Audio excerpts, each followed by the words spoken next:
भाई संसार में तो दो ही लोग हैं ना, सज्जन है या दुर्जन है।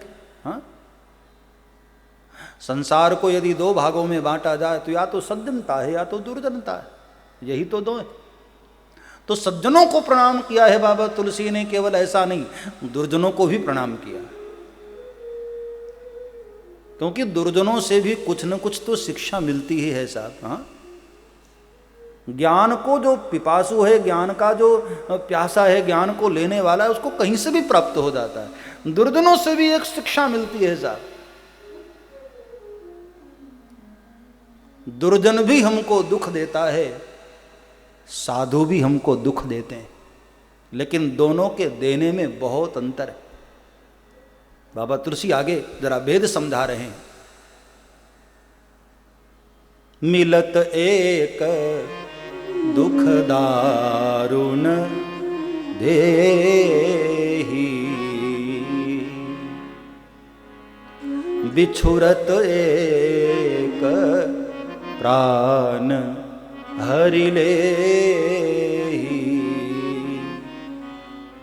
संत जब हमसे बिछड़ते हैं, दूर जाने लगते हैं, तब हमें दुख होता है, तब हमारे आंख में अश्रु भर आते हैं। और कोई दुर्जन मिल जाता है तो उसका मिलना दुखदाई होता है। कई कई लोगों का मिलना दुखदाई होता है। रास्ते में चलते हुए भी मिल जाए ना तो ऐसे व्यंग के बाण छोड़ देते हैं कि पूरा मूड खराब हो जाता है। किसी किसी का मिलना बड़ा बुरा होता है, इसलिए लोग ऐसे जैसे तैसे लोगों का सुबह सुबह दर्शन भी करना पसंद नहीं करते। अयोध्या में लोग सुबह सुबह मंथरा को देखना पसंद नहीं करते, क्योंकि कुछ ना कुछ वो बोलती रहती थी उल्टा उल्टा। इतना अच्छा कार्य अयोध्या में होने जा रहा था, राम जी राजा बनने वाले थे, सब आनंदित थे, लेकिन ये उल्टी खोपड़ी थी। राम राजा, मन में डाह पैदा हो गई। जब सुना मंथरा ने कि राम राजा बन रहे, उसके मन में जलन शुरू हो गई, तकलीफ शुरू हो गई। देख ही न सकई पराई विभूति। ऐसे लोगों का मिल जाना बुरा होता है, ऐसे दुर्जनों का मिल जाना वो कष्टकारी होता है। मिलत एक दुख दारुण देहि। हाँ, ये मंथरा जिसको जिसको मानस में मिल गई ना, उसको दुख ही तो दिया। कई कई को मिली और इतना प्रेम करने वाली कई कई मां राम के विरोध में खड़ी हो गई।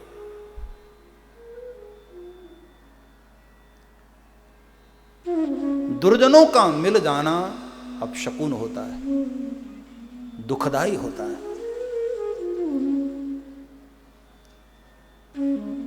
ये दुर्जन लोग भगवान से 1000 कान की डिमांड की। एक बार सारे दुष्टों ने, दुर्जनों ने भगवान को कहा कि मालिक हमको 1000 कान चाहिए। क्यों? बोले जब कोई किसी की बुराई करता है ना मालिक, तो ये 2 कान कम पड़ते हैं। 1000 कान हो तो जरा और मजे से सुने हम महाराज। राजा पृथु ने भी भगवान से 1000 कान मांगा। क्यों? बोले भगवान की कोई कथा सुनाए महाराज तो इतना अच्छा लगता है कि ये 1000 कान हो तो और ज्यादा आनंद ले पाए। ये कुछ गुण मिलते जुलते हैं भाई, इसलिए बाबा तुलसी ने उनको भी प्रणाम किया है।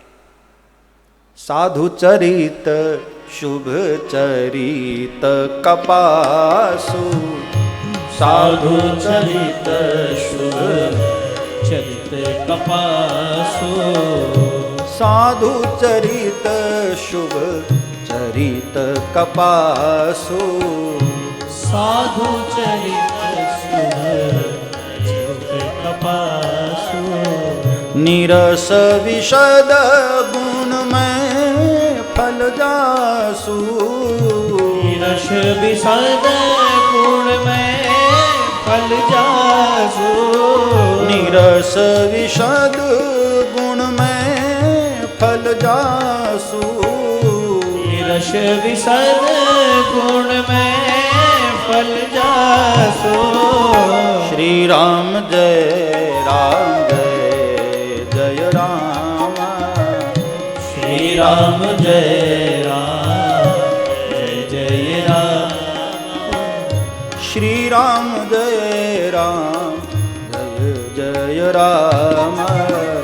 श्री राम जय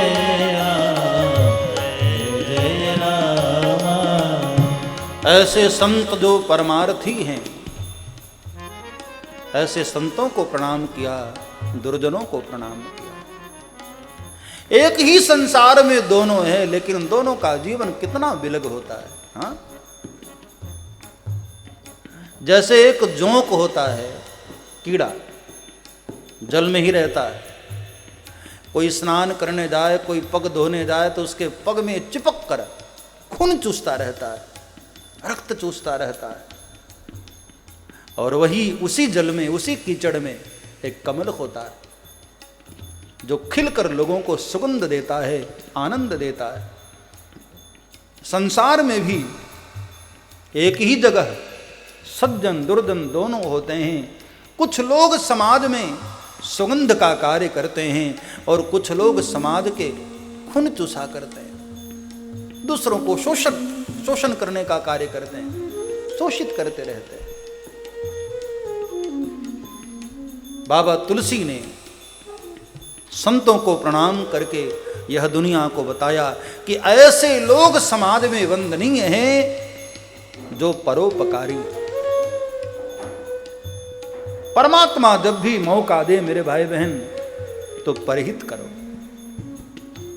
दूसरों के भलाई करो, अच्छा कार्य करो। न जाने किस गुण से प्रसन्न होकर परमात्मा ने हमको मनुष्य बनाया, अगली बार ये तन दे न दे क्या भरोसा। हाँ, इसलिए कभी लोग कहते हैं कि अगली बार ये मौका रहे न रहे, इसके पहले अच्छे कार्य कर लो।